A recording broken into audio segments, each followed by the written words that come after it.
Salut à toi, c'est Hermès, ton moniteur auto-école, enseignant de la conduite et de la sécurité routière. Aujourd'hui, je te propose un examen complet du code de la route, commenté et corrigé. Allez, on perd pas de temps, on commence tout de suite. Question numéro 1. Le véhicule noir a la priorité sur le véhicule à sa droite. Oui, réponse A, non réponse B. Le véhicule noir doit ralentir et placer le pied devant le frein. Oui, réponse C, non réponse D.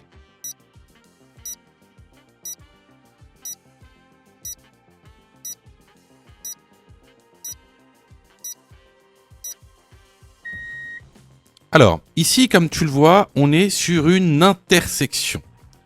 On est sur une intersection qui est gérée par une signalisation verticale. Ici, un stop. Regarde aussi le véhicule à droite. La personne qui a dans le véhicule à droite ne regarde pas à sa gauche. Elle ne regarde pas vers le véhicule noir. Et ça a toute son importance. Alors, regarde l'animation qui arrive. Ici, le véhicule à droite a un stop. Cela veut dire qu'il doit laisser la priorité au véhicule sur l'intersection. Ici, le véhicule noir. Donc le véhicule noir a la priorité sur le véhicule à droite. Cependant, regarde bien, donc la dame ne regarde pas le véhicule noir. Donc là, le véhicule noir a tout intérêt de ralentir et de placer le pied devant le frein en passant cette intersection par mesure de sécurité. Donc ici, les bonnes réponses vont être les réponses A et C. Question numéro 2. Ce véhicule est équipé du système de surveillance de l'angle mort. Oui, réponse A, non, réponse B.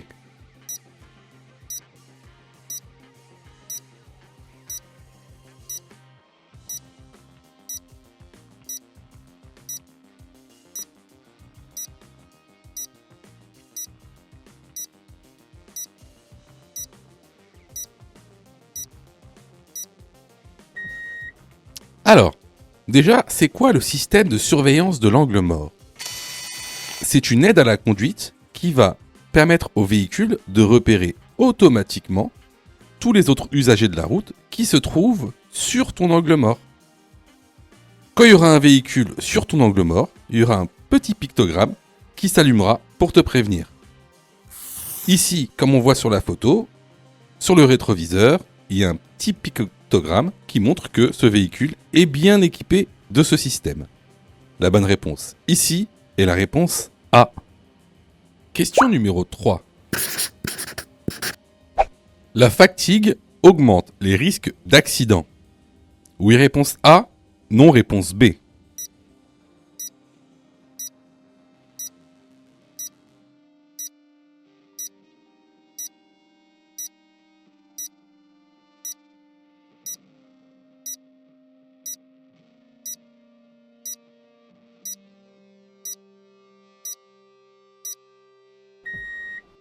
Alors effectivement, la fatigue est responsable d'un tiers des accidents sur autoroute.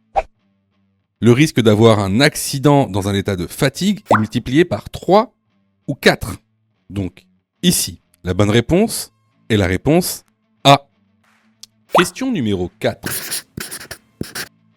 Je tourne à droite à la prochaine intersection. Je cède la priorité au véhicule dans la voie à ma droite. Oui, réponse A. Non, réponse B.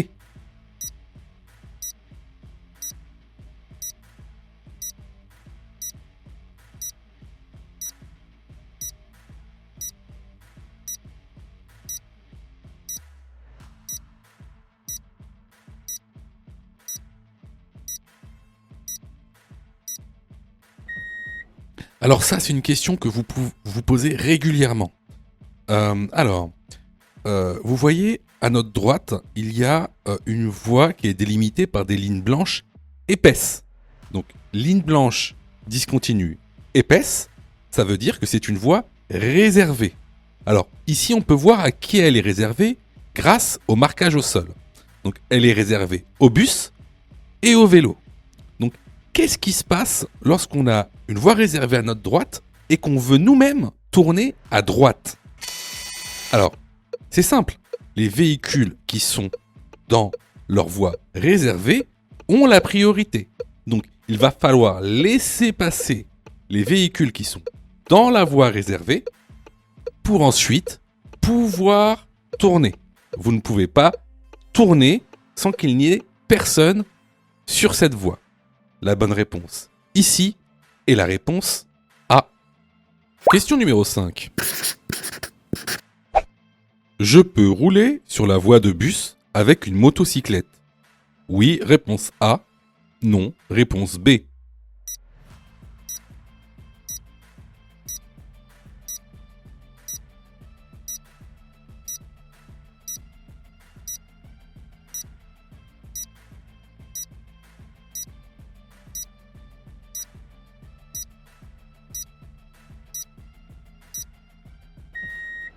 Alors, ici, la voie de bus, tu vois bien qu'elle est autorisée aux bus et aux cyclistes. Elle est strictement interdite aux deux roues motorisées, que vous soyez un cyclomoteur ou une motocyclette. La bonne réponse ici est la réponse B. Question numéro 6. Avant de quitter le véhicule, je dois vérifier. Réponse A, le rétroviseur extérieur. Réponse B, l'angle mort. Réponse C, le rétroviseur extérieur uniquement.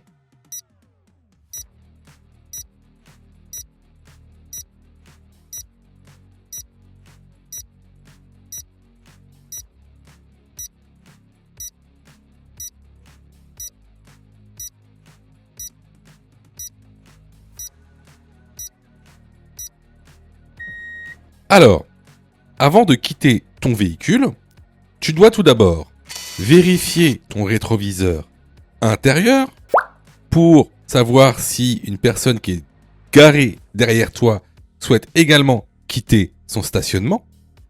Ensuite, tu dois vérifier ton rétroviseur extérieur.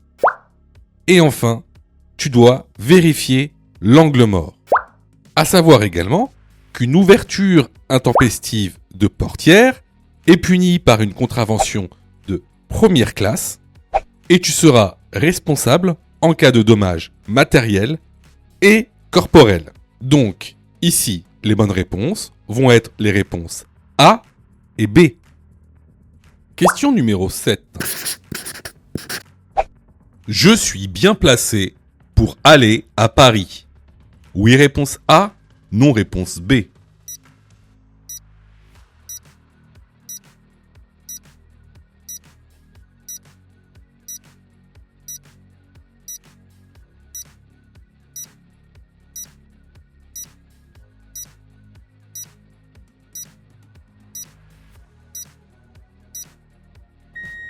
Alors, si tu regardes les panneaux d'indication qu'il y a au-dessus, ce sont des panneaux d'affectation. Tu vois bien qu'il y a des flèches. Qu'est-ce que veut dire ces panneaux d'affectation? Ça veut dire qu'à gauche, les deux voies qui sont à gauche sont réservées à ceux qui vont à Lyon-Centre, à Paris ou à Pierre-Bénite.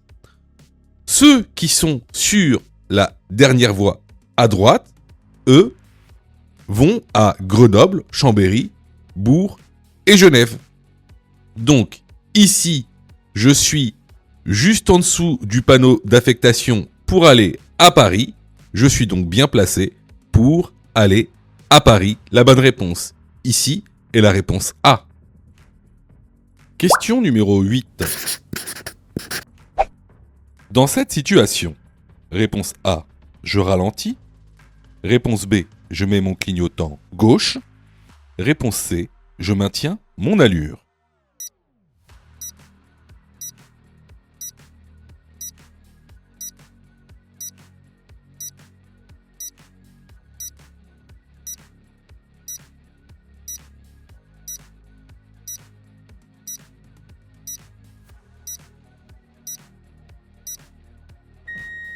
Alors, ici, comme tu le vois, à ta droite, on a un camion de livraison qui est à cheval sur la chaussée et le trottoir. Donc ce camion de livraison constitue un obstacle que je vais devoir contourner. Donc comment contourner cet obstacle? Tout d'abord, ce qu'on va faire, c'est qu'on va ralentir. Ensuite, on va faire un contrôle sur le rétroviseur intérieur. Ensuite, un contrôle sur le rétroviseur extérieur gauche. Un autre contrôle sur l'angle mort gauche. Une fois qu'il n'y a personne sur les rétros, je mets mon clignotant afin d'avertir les usagers derrière moi de mon contournement d'obstacle. Puis, je dépasse en sécurité ce camion. Donc, les bonnes réponses ici sont les réponses A et B. Question numéro 9. Ce véhicule transporte des matières dangereuses. Oui, réponse A, non, réponse B.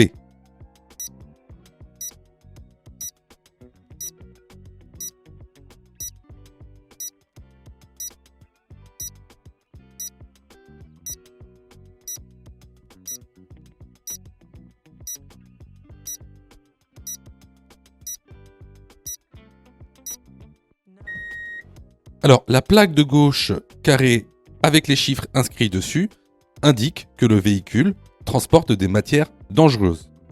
À droite, la plaque losange indique le type de matière dangereuse que ce véhicule transporte. La bonne réponse ici est la réponse A. Si tu aimes le contenu, alors prends quelques secondes pour liker la vidéo. C'est très important. Cela nous permet d'être mieux référencés et donc de te présenter encore plus de vidéos pour que tu puisses obtenir ton code le plus rapidement possible. Question numéro 10. Je risque une contravention si mon compteur est en panne. Oui, réponse A. Non, réponse B.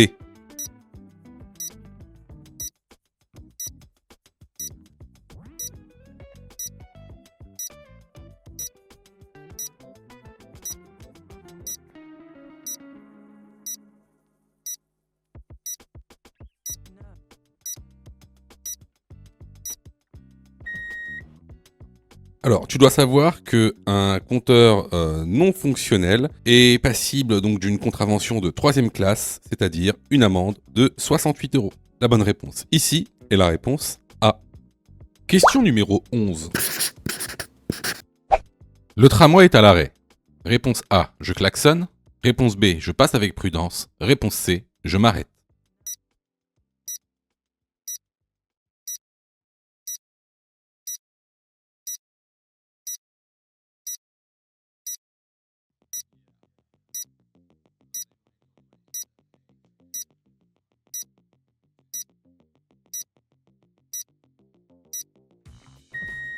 Alors, le tramway a beau être à l'arrêt, on a à droite donc le feu rouge.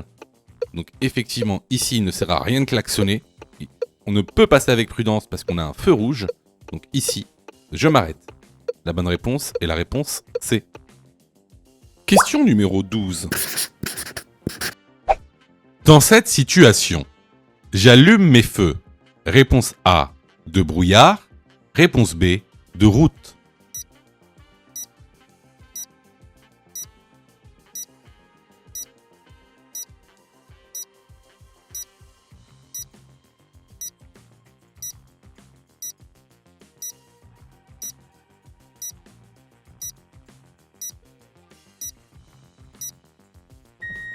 Alors ici, comme vous le voyez, il y a du brouillard. Donc ici, j'allume mes feux de brouillard. Surtout, je n'allume pas mes feux de route car je risque d'éblouir les autres usagers de la route. Donc la bonne réponse ici est la réponse A. Question numéro 13. Cet emplacement est réservé. Réponse A, à l'écopartage. Réponse B, au covoiturage.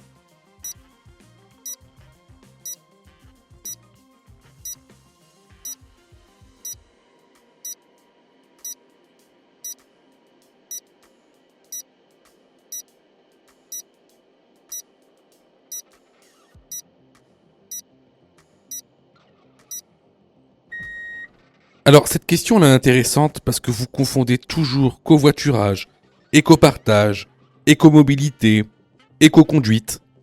Bon, aujourd'hui, on va voir la différence entre le covoiturage et l'écopartage. Alors, tu vois, ce panneau indique en fait le covoiturage. D'ailleurs, c'est marqué dessus. Alors que le panneau pour l'écopartage, c'est celui-ci. Alors, le covoiturage, c'est quoi? Le covoiturage, c'est le fait de partager un itinéraire avec d'autres personnes. Ça peut être des amis, ça peut même être des inconnus que tu trouveras via certaines applications. L'écopartage, c'est quoi?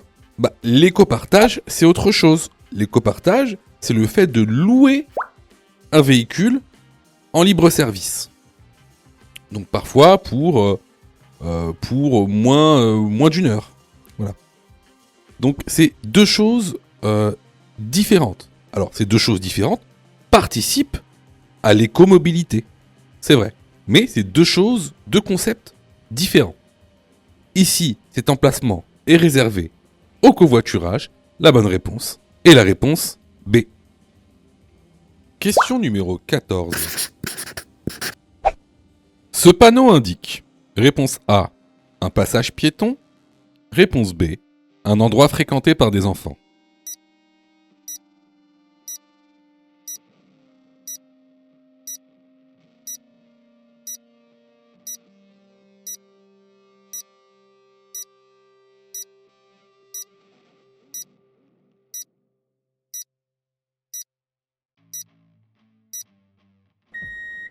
Alors ici, c'est quand même un panneau important parce que c'est un panneau que vous confondez souvent avec ce panneau. Hein. Alors, le panneau avec les deux enfants qui courent, c'est un panneau de danger qui indique un endroit fréquenté par des enfants. Alors que l'autre panneau indique un passage piéton. Donc ici, la bonne réponse est la réponse B. Question numéro 15.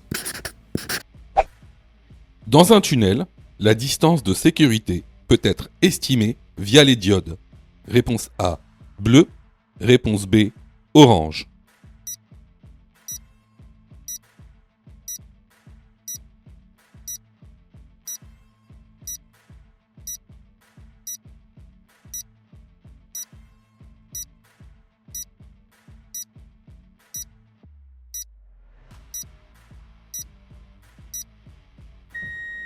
Alors, tout d'abord, c'est quoi la distance de sécurité? La distance de sécurité est la distance minimale réglementaire entre deux véhicules. Elle correspond à la distance parcourue en 2 secondes à la vitesse considérée. Dans un tunnel, les diodes bleues vont t'aider à estimer la distance de sécurité. Elle correspond à 2 diodes bleues. Si tu veux savoir à quoi correspondent les diodes orange, je t'incite fortement à aller dans la plateforme pédagogique en lien dans la description. La bonne réponse ici est la réponse A.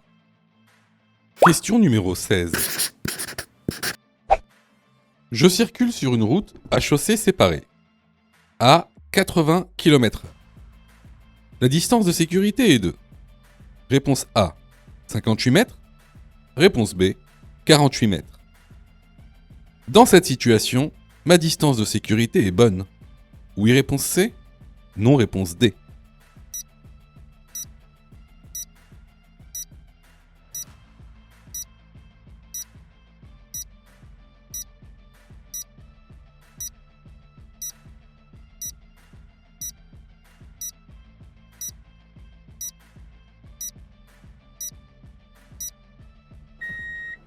Alors n'oubliez pas, ça c'est vraiment des questions récurrentes sur le nouveau code de la route. Donc là on parle de calcul de distance de sécurité, mais sachez qu'il y a aussi la distance parcourue durant le temps de réaction, la distance d'arrêt, la distance de freinage.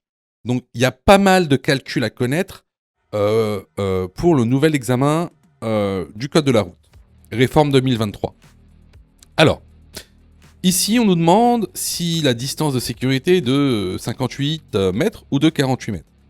Alors, c'est très simple. C'est vraiment une question de cours. Là, on roule à 80 km/h. Donc, pour connaître la distance de sécurité à adapter, hein, on prend le chiffre de la dizaine. Donc ici, 80 km/h. Le chiffre de la dizaine, c'est 8. Et on le multiplie par 3. Hein, donc 3 fois 8, 24. Donc ce chiffre, on va le remultiplier par 2. Ça fait 48. Donc à 80 km/h, la distance de sécurité est de 48 mètres. Ensuite, on nous demande, dans cette situation, ma distance de sécurité est bonne. Bah là, c'est encore une question de cours. N'oubliez pas ce qu'on a vu dans la formation. Donc, pour savoir si notre distance de sécurité est bonne, bah, on regarde les lignes de rive. Hein, on regarde les lignes qu'il y a à droite. Donc ici, on circule donc sur une route à chaussée séparée. Donc les lignes de rive font 20 mètres et les interlignes font 6 mètres. Là, on voit bien que entre nous et la voiture qui est devant nous, il y a une demi-ligne de rive. Donc il y a à peu près 10 mètres. Même pas. Hein. C'est même pas 10 mètres, je pense que c'est même moins. Mais bon, de visu comme ça, on va dire qu'on est à maximum 10 mètres de la voiture. Donc, ici, on n'est pas à 48 mètres de la voiture, loin de là. Donc, notre distance de sécurité est mauvaise. Donc, ici, les bonnes réponses vont être les réponses B et D. Sais-tu que Mon Code de la route est aussi une plateforme pédagogique qui te permet de passer ton examen du code à partir de seulement 9,90 €. Et on a même conçu, spécialement pour toi, un programme qui te permet d'obtenir ton code en un temps record. C'est le programme Mon Code en 10 jours. Avec un calendrier de révision personnalisé, un contenu pédagogique par thème conforme à la nouvelle réforme, des nombreux tests d'examen blanc issus de l'examen officiel, accessible sur smartphone, tablette et PC durant 1 an et en accès illimité. Et surtout, cette formation est 100% remboursée en cas d'échec à l'examen. Alors, si tu souhaites obtenir ton code du premier coup sans te ruiner et sans risque, rejoins notre programme en cliquant sur le lien en description de la vidéo. Pour ça, tu as juste à cliquer sur le lien en description et à choisir ta formule. Question numéro 17. En cas de fatigue au volant, il faut réponse A, faire une sieste. Réponse B, boire un café.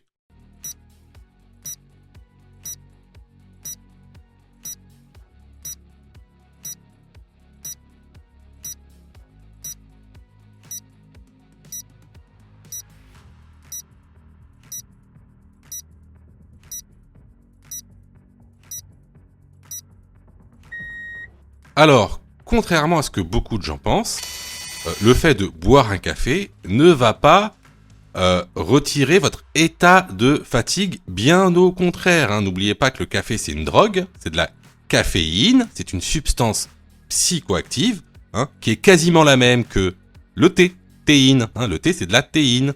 C'est aussi la même que certains médicaments comme la codéine. Vous voyez, caféine, théine, codéine. C'est quasiment les mêmes drogues. Donc, ils vont vous donner juste un petit effet de boost qui va durer quoi 10-15 minutes. Mais ensuite, l'état de fatigue va revenir. Donc, le mieux, quand on est dans un état de fatigue, c'est de faire une sieste, c'est-à-dire dormir, même 10 ou 15 minutes. Ça va être beaucoup plus réparateur que de boire un boost, c'est-à-dire une boisson énergisante. Donc, ici, en cas de fatigue au volant, il faut faire une sieste. La bonne réponse est la réponse A. Question numéro 18. Avant d'effectuer un long trajet avec mon véhicule électrique, je m'assure que la batterie soit complètement chargée. Oui, réponse A. Non, réponse B.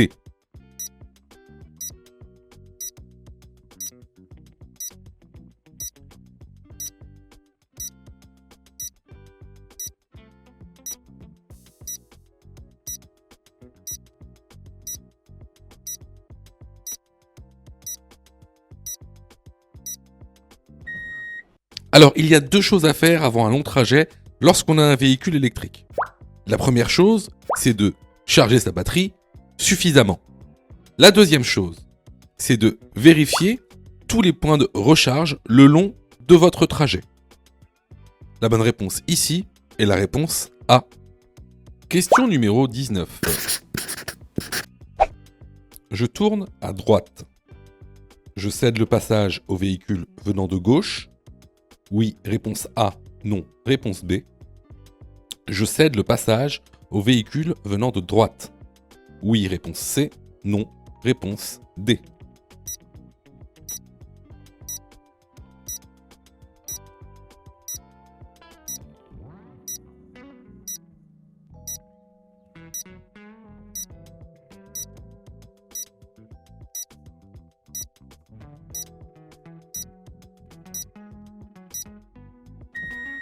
Alors ici, je vous ai mis un petit schéma de la situation. Donc, nous, on a un stop. Donc, on doit marquer l'arrêt. On veut tourner à droite. Donc, logiquement, on va devoir laisser la priorité aux véhicules venant de gauche, de notre gauche. Pour l'instant, tout va bien. Alors, est-ce que je dois aussi laisser céder le passage plutôt aux véhicules qui viennent de droite? Étant donné que je tourne à droite, est-ce que c'est pertinent de laisser de céder le passage aux véhicules qui viennent de droite? Eh bien oui. Par exemple, un véhicule qui vient de droite pourrait par exemple doubler un vélo. Hein? Là, on a des traits pointillés, il peut doubler un vélo. D'ailleurs, il peut même doubler un vélo avec un trait continu. Donc s'il double un vélo, il sera sur la voie. Et il faudra lui laisser le passage. Donc, est-ce que je dois céder le passage aux véhicules qui viennent de gauche? Oui, réponse A. Et est-ce que je dois céder le passage aux véhicules qui viennent de droite? Oui, réponse C. Question numéro 20. Diminuer sa vitesse permet A. de moins polluer, B. de diminuer le risque d'accident, C. d'augmenter sa vigilance.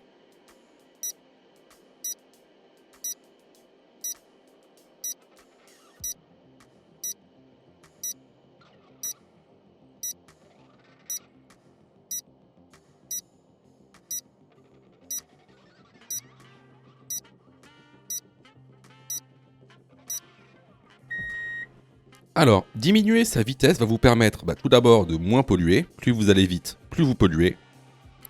Certes également de diminuer le risque d'accident, car il y a une forte corrélation entre la vitesse et l'accidentologie. Deuxième, voire première cause d'accidentologie en France. Par contre, elle ne vous permettra pas d'augmenter votre vigilance.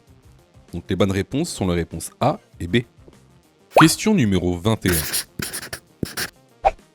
Dans cette situation, réponse A, je ralentis. Réponse B, je maintiens mon allure.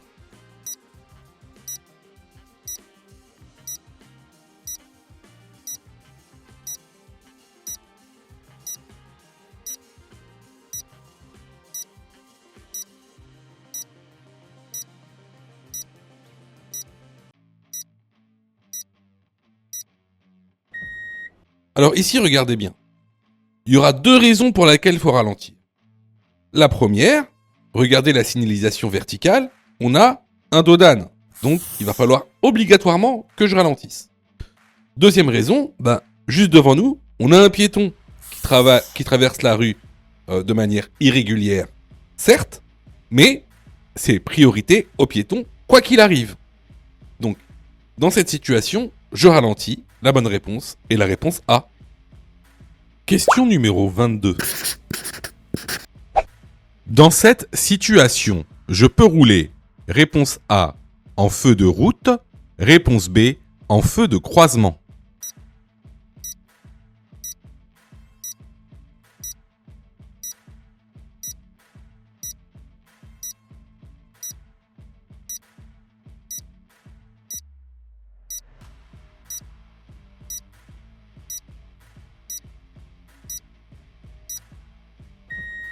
Alors, cette question, elle peut paraître difficile parce qu'elle précise pas si on est en agglomération ou hors agglomération.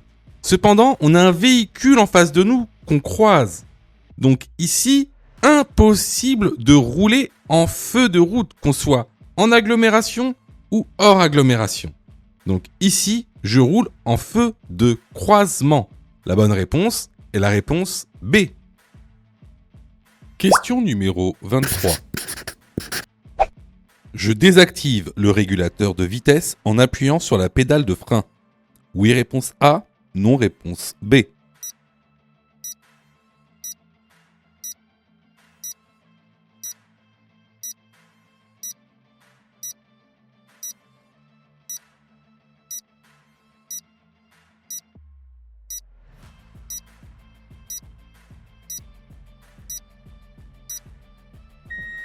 Alors, tout d'abord, comment fonctionne un régulateur de vitesse ?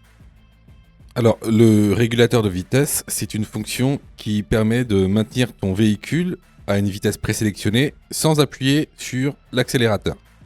Alors, pour mettre en service le régulateur de vitesse, il faut appuyer sur le contacteur Mode pour sélectionner la fonction de régulateur de vitesse. Ensuite, il y a un petit témoin qui s'allume et le message régulateur prêt, 7 pour activer, apparaît sur le tableau de bord. Donc là, il attend que tu mettes une vitesse. Donc pour définir la vitesse, donc tu pousses la commande 7 plus pour augmenter la vitesse ou 7 moins pour la diminuer. Donc après, vous allez avoir un petit témoin qui va s'allumer en vert. Ici, 70. Donc là, tu peux retirer ton pied de la pédale d'accélérateur. Tu pourras désactiver le régulateur tout simplement en appuyant sur la pédale de frein. Donc ici, la bonne réponse est la réponse A. Question numéro 24. À la prochaine intersection, j'ai la priorité. Oui, réponse A, non, réponse B.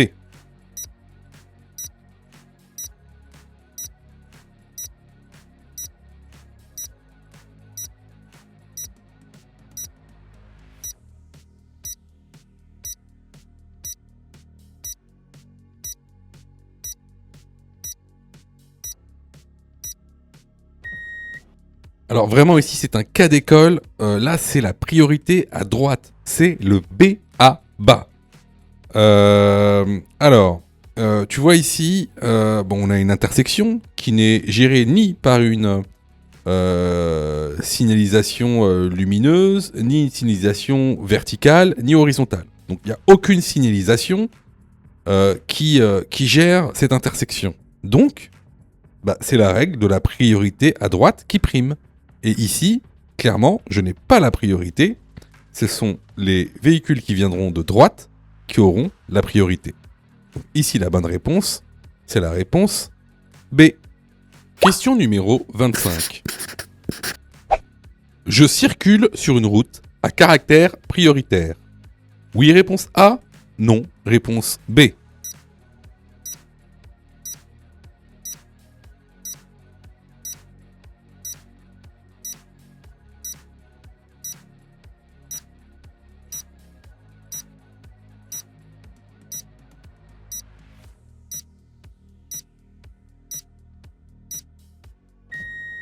Alors ici, ce panneau, en fait, t'indique que tu as la priorité seulement à la prochaine intersection.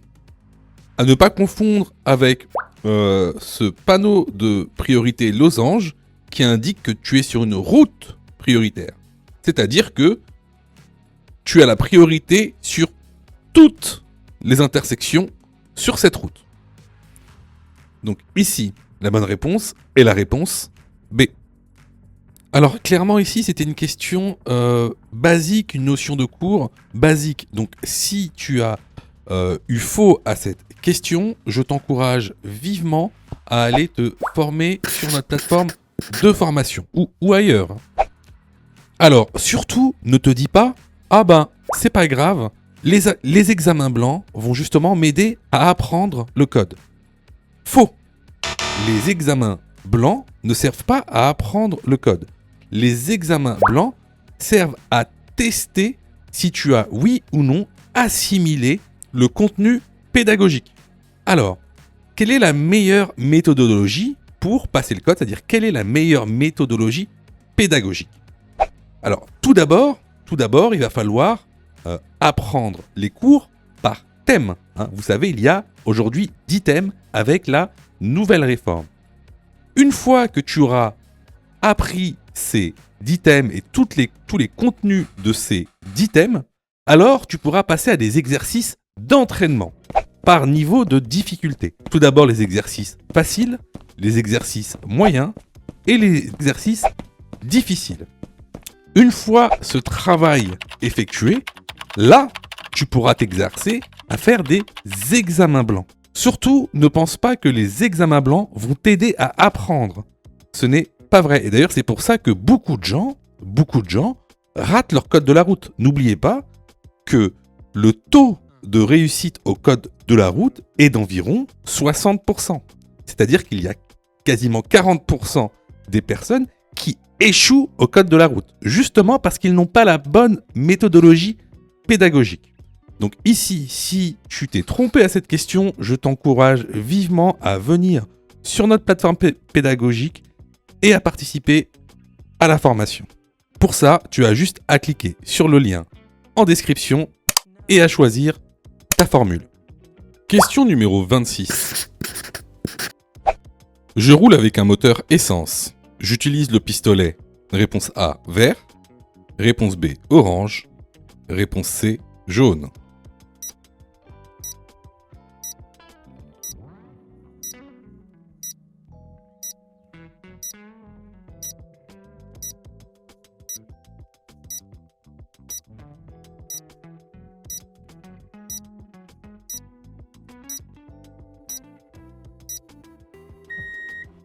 Alors, quand on roule avec un moteur essence, tu dois absolument utiliser les pistolets verts. Alors, il y en a deux, il y a le 98 et le 95. La bonne réponse ici est la réponse A. Question numéro 27. Étant de nuit, il est préférable de faire un appel lumineux. Oui, réponse A. Non, réponse B.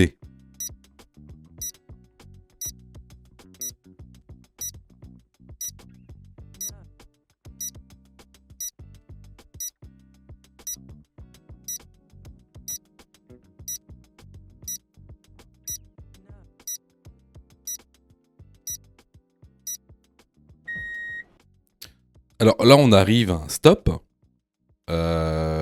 dans une agglomération, certes de nuit, mais éclairée. Donc, il est totalement inutile de faire un appel lumineux. Ici, tout le monde vous voit. Donc, la bonne réponse ici est la réponse B. Question numéro 28. Le port de la ceinture de sécurité est réponse A, obligatoire. Réponse B, conseillé.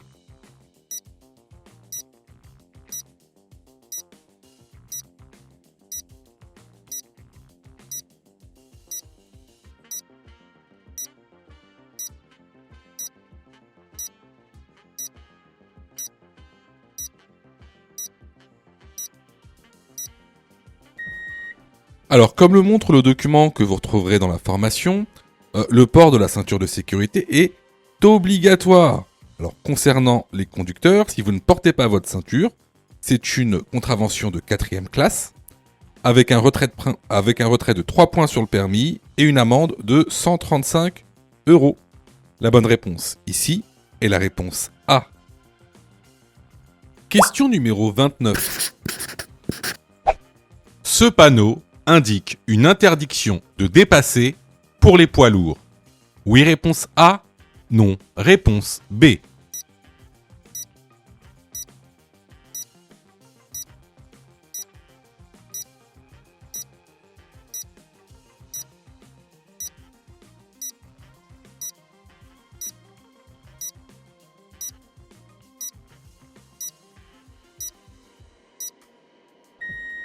Effectivement, ce panneau indique que les poids lourds ont interdiction de dépasser. N'oubliez pas, un poids lourd, c'est un véhicule dont le poids total à charge est supérieur à 3,5 tonnes. Donc la bonne réponse ici est la réponse A. Si tu aimes le contenu, alors prends quelques secondes pour liker la vidéo. C'est très important. Cela nous permet d'être mieux référencés et donc de te présenter encore plus de vidéos pour que tu puisses obtenir ton code le plus rapidement possible. Question numéro 30. Un piéton a 90% de chances de survie en cas de choc à. Réponse A, 50 km/h. Réponse B, 30 km/h.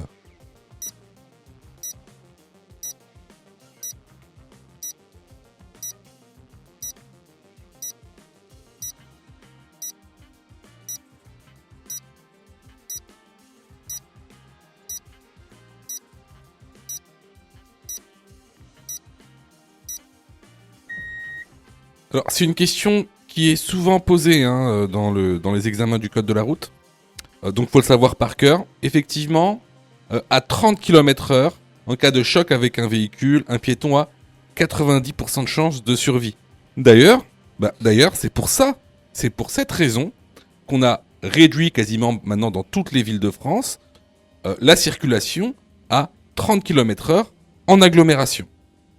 Donc, la bonne réponse ici est la réponse B. Question numéro 31. Je ne possède pas de carte d'invalidité. Je suis bien garé. Oui, réponse A. Non, réponse B.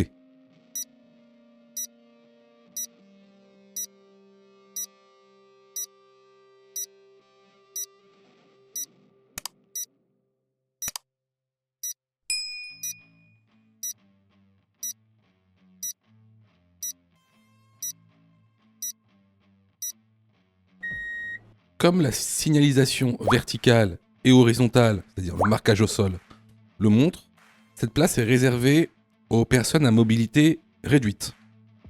Alors, pour pouvoir stationner dans ces places, il vous faut 3 cartes.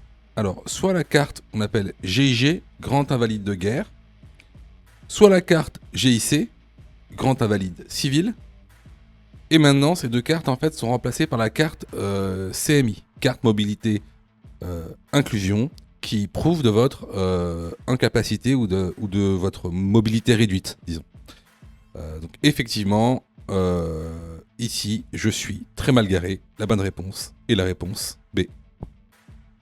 Question numéro 32. J'emprunte un véhicule. Je dois m'assurer d'être couvert au préalable. Oui, réponse A. Non, réponse B.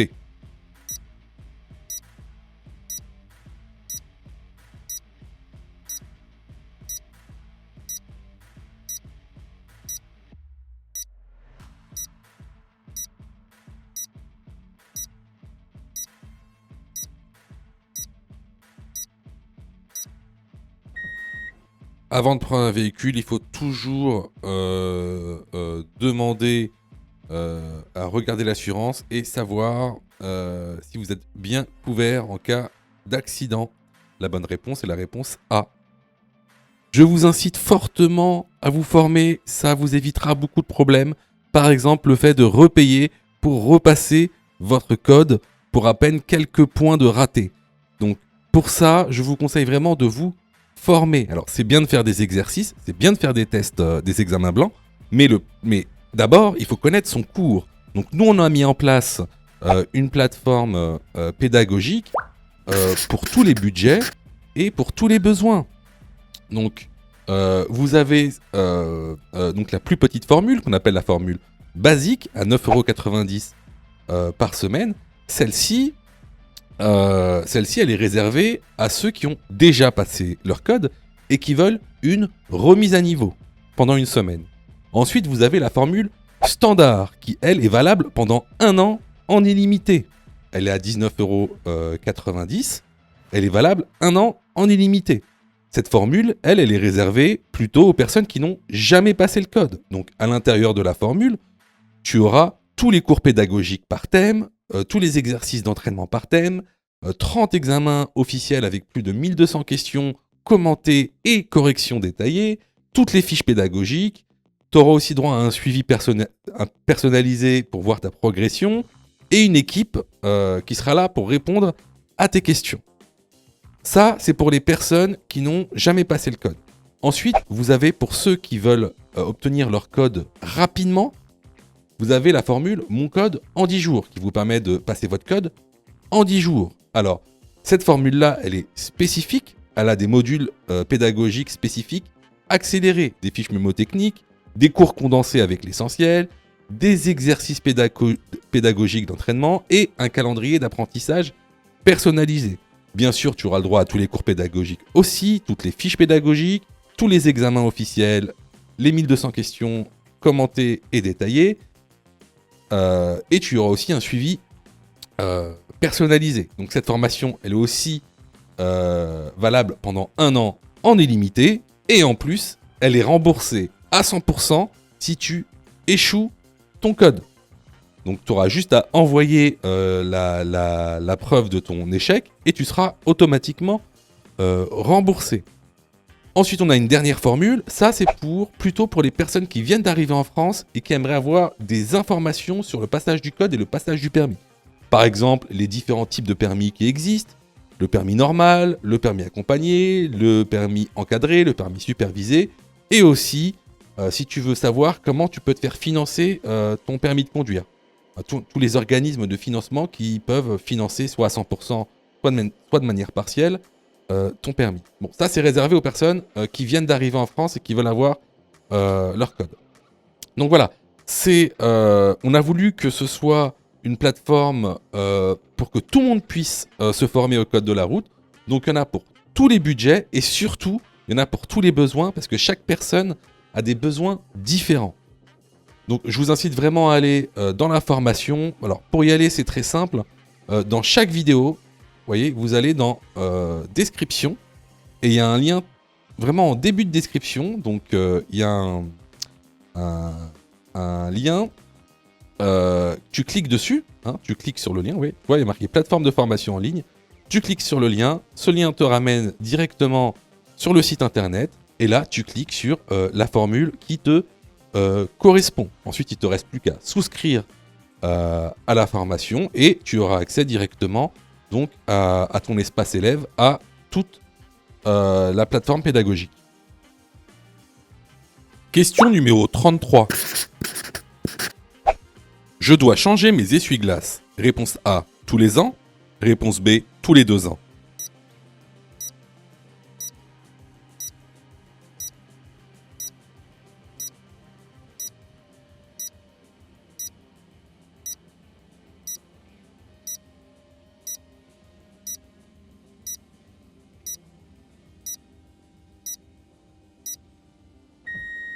Alors, les essuie-glaces sont des équipements obligatoires qui doivent être changés tous les ans.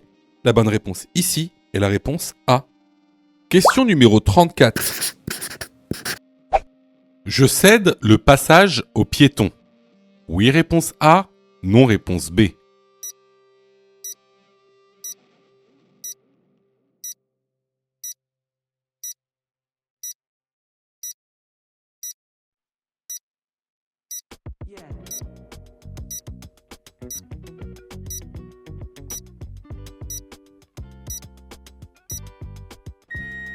Alors ici, on est sur une intersection qui est gérée par une signalisation lumineuse.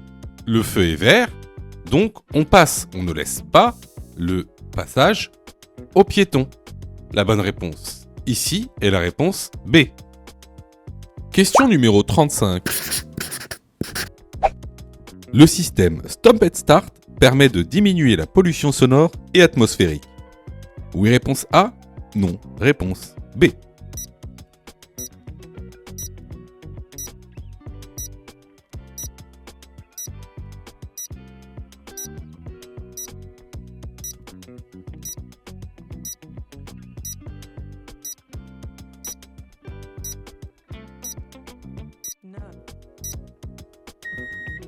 Alors oui, effectivement, le système Stop and Start permet de diminuer la pollution sonore et atmosphérique. Pour en savoir plus, je vous dirige vers la formation. La bonne réponse ici est la réponse A. Question numéro 36. Les forces de l'ordre peuvent contrôler les gaz d'échappement d'un véhicule. Oui, réponse A, non, réponse B.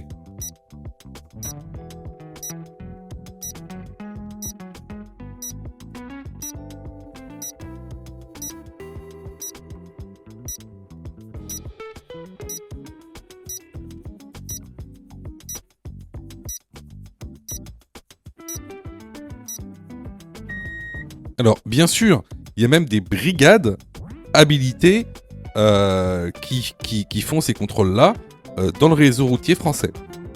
Donc la bonne réponse ici est la réponse A. Question numéro 37.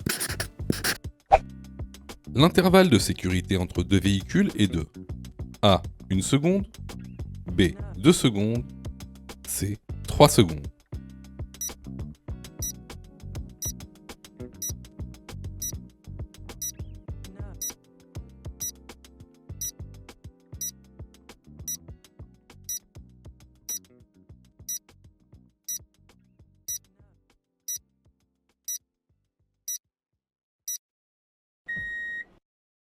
Encore une fois, c'est une question de cours.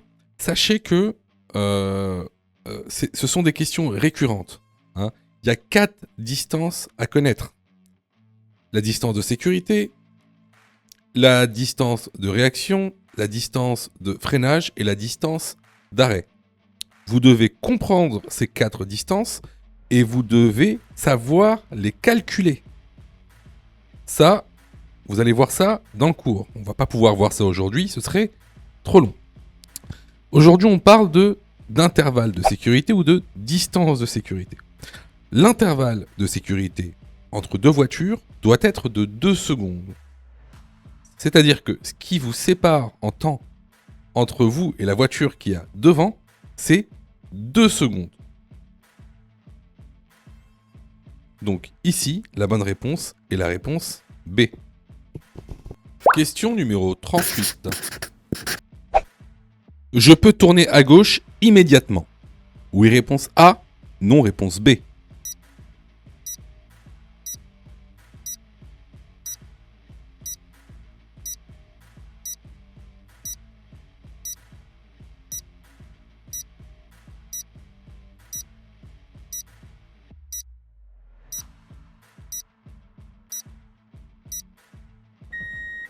Alors, plusieurs choses. Regardez bien, ici on a on a déjà un panneau donc d'indication qui nous indique la présence d'un tramway. Et en plus, on a donc un feu juste au-dessus qui clignote en rouge. Donc effectivement, ici, on doit s'arrêter pour laisser passer le tramway. Donc on ne peut pas tourner à gauche immédiatement. La bonne réponse ici est la réponse B. Alors là, c'était vraiment une question de cours qu'on voit régulièrement dans la formation. Donc, si vous avez eu faux à cette question, vraiment, je vous incite vraiment à vous former, hein, que ce soit chez nous ou ailleurs. Alors, je reçois plusieurs messages de votre part, d'ailleurs, je vous en remercie. Alors, vous me posez souvent 2 questions. Alors, la première, c'est quand est-ce que je suis prêt pour passer mon code ? Et la deuxième, c'est est-ce que je dois suivre la formation ? Alors, tout d'abord, on va répondre à la première question. Quand est-ce que tu es prêt pour passer ton code ? C'est très simple.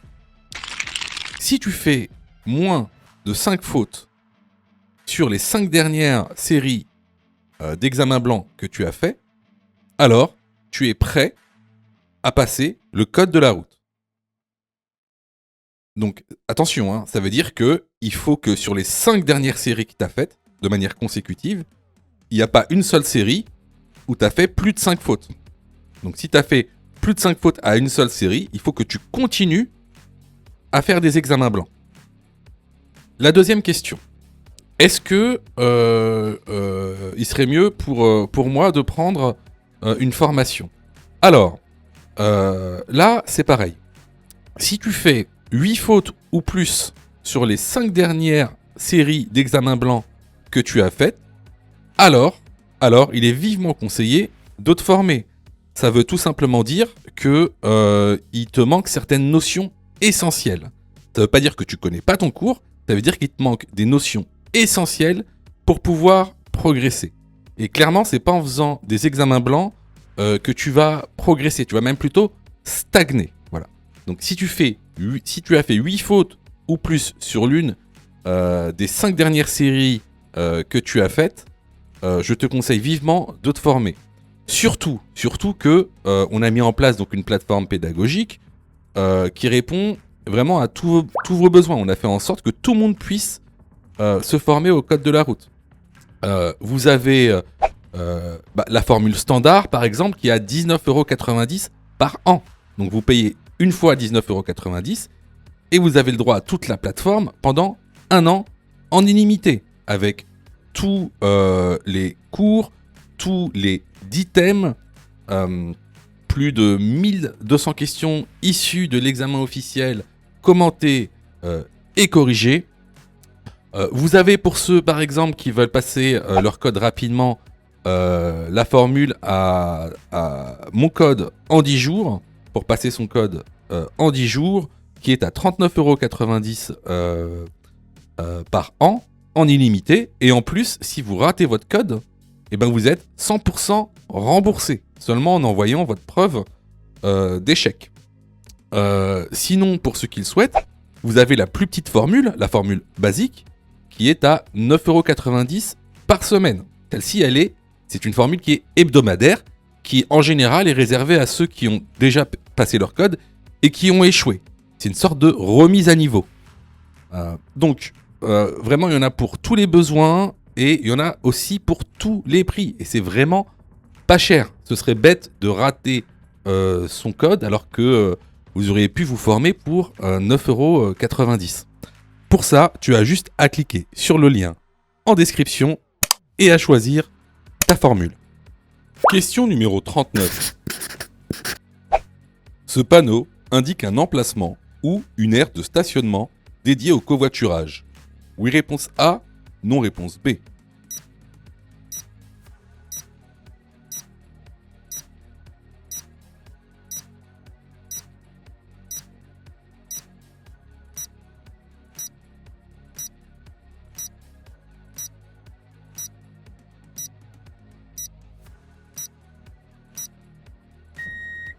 Eh ben oui, ce panneau indique bien un emplacement ou une aire de stationnement dédiée au covoiturage.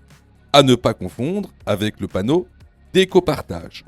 Pour connaître la différence entre l'écopartage et le covoiturage, je vous incite fortement à aller dans la formation. La bonne réponse ici est la réponse A. Question numéro 40. Le camion blanc a sûrement vu le vélo. Oui, réponse A, non, réponse B.